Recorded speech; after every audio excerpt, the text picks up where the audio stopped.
The public prosecutor has ordered the release of a female journalist and 5 protesters on bail after she was arrested for possession of items or materials that could be used for crime.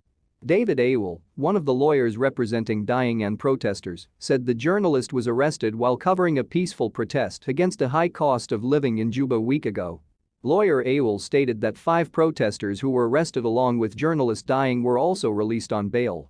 He said one of the protesters, who was shot in the leg by the police, is now nursing a gunshot wound. According to Awol, the Voice of American reporter was charged under Section 82 of the South Sudan Penal Code for possessing items or materials that could be used for committing the crime.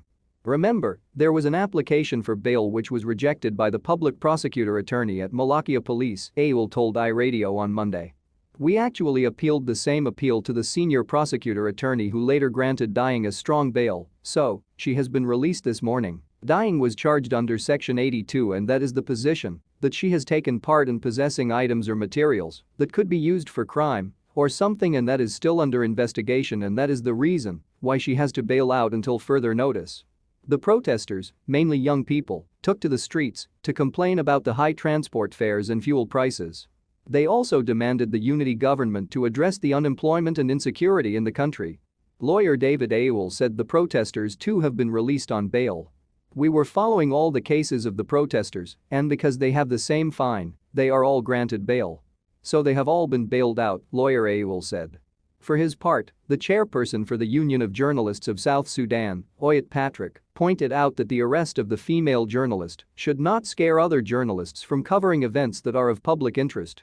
That arrest should not scare journalists from covering any event which is in the public interest. It shouldn't scare anybody, said Oyet.